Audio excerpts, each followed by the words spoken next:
I want you to go onto michaelsavage.com, but I warn you, before you download this story, I warn you, if you're a depressed person, don't do it. If you're an angry person who thinks he's going to go off like a rocket or go postal, don't read this story. Because it's going to get you so crazy that you're liable to commit some violence, and I don't want you to do it. Violence only begets more violence. Racially charged murder trials getting scant national press. It's on michaelsavage.com. Christian and Newsome, that's a white couple, young couple. They were out on a dinner date in Knoxville, Tennessee. Nice kids next door. Carjacked, kidnapped, tortured, raped, murdered, set on fire by a group of blacks. According to published news reports, the two were tortured at length while they were alive in each other's presence. They were then strangled and shot. I don't think I can even read this now. I don't know whether to cry or scream.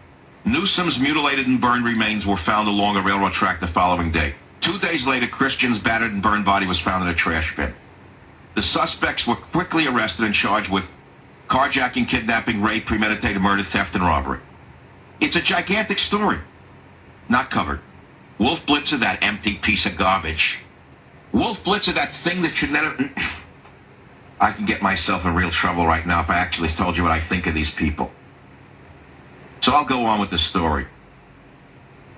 They're talking about the fact that the Associated Press wire stories on the killing were carried by Knoxville news outlets, CBS News and Fox News, but other major media wouldn't touch it at all. Search of the Nexus database found that the May 8th story on this website, aside from this one, no other major media outlets have reported the case. ABC, CBS, NBC, CNN, and the New York Times would not return calls. They wouldn't cover it. However, conservative talk host Michael Savage said in his May 9 radio program that the Knoxville situation got me sick. So they called up a professor of journalism, don't you know, by the name of Robert Zelnick. And he's at Boston University. Probably dresses correctly, Mr. Zelnick. Oh, yeah, dresses British. Knows how to make a tie. Knows how to smile at a cocktail party with politicians, Mr. Zelnick. Moved himself up from the needle trades in 1-2 generations. The professor of journalism at Boston University, Mr. Zelnick, told Cybercast News Services that the Knoxville murders, as gruesome as they were, need a strong peg to reach a national audience. He said racism would certainly be one. Celebrity involvement would be another. But the coincidence of white victims and black perpetrators doesn't pass muster, though the coincidence of white perpetrators and black victims might, because of its relative infrequency. And so there it is. So Zelnick says the reason it hasn't been picked up is because it's not sexy. After all, she's just a white girl and he's a white boy, and they're just black guys who, well, they just did them, that's all. Not only did they do them, they did them in a way that you wouldn't even see in Iraq. But that doesn't make it to the New York Times. Instead, they show someone with Down syndrome on the front page last week having a coat put on her back by her father. Showing you something about Down syndrome as the lead story, for example. Where are the two megaphone reverends, Sharpton and Jackson? I would think that raping, mutilating, torturing, and setting people afire is worse than a radio insult. And yet the good reverends are nowhere to be found. Isn't that interesting? But again, we're looking at it, there is no rhyme or reason to this. It's not like it was a gang killing, or if it was in the heat of the moment, you caught somebody cheating and it was a, crime of passion. There was absolutely no reason or rhyme to this except for, and they very could have easily just carjacked him and left him. But, which is why there was so much confusion to this case, because there was just such an unnatural level of brutality that people just don't understand how this came across, which is why I think it led a lot of people to believe that there was a racist angle for not being covered by the national media, because there was a lot of belief that if it would have been the opposite, if it would have been 5 white defendants who had killed 2 black teenagers or 2 black victims, that this would have caught a lot more media attention, which is kind of sad if you think about it. Absolutely. I think to say that any victim, of course you don't want any victim to have to die like this. You don't want any victim to have to die in any way, but especially like how they died. But it was really confusing on why they would do it, because he was already convicted of just carjacking and robbery. And so why he took it from just carjacking and robbery to brutally torturing, raping, and killing 2 people is insane.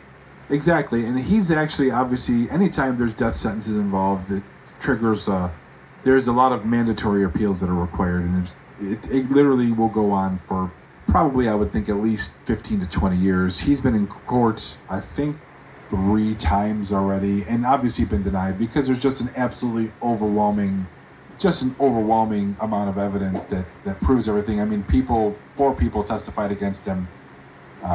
His own girlfriend was given some of the articles from Channon. I don't know if you knew that either. No, I didn't know. His girlfriend, Lamarica's girlfriend, who, when she came over when Channon was being held captive, he tried to break up with her because obviously he doesn't want her coming in the house, was given articles of her clothing that obviously didn't even fit her. And I believe there was a piece of jewelry given to her also.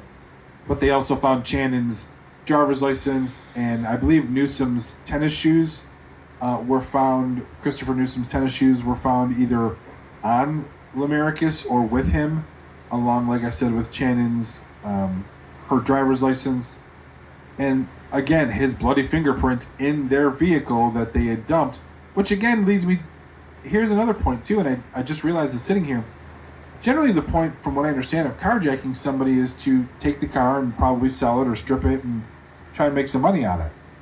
If that is the case, which you would think somebody that's being carjacked, that would be the whole point of carjacking somebody, is to get their vehicle and sell it or do something with it.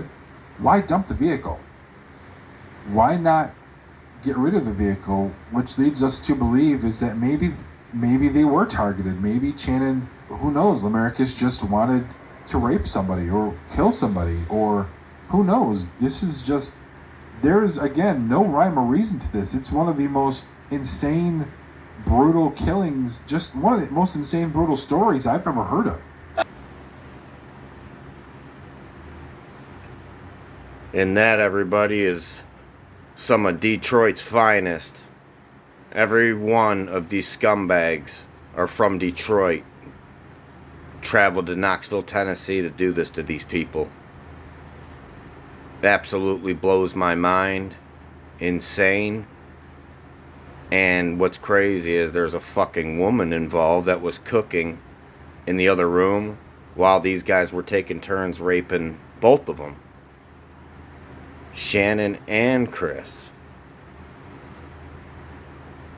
So if that's not a black on white crime, I don't know what the fuck is. But it makes me fucking sick.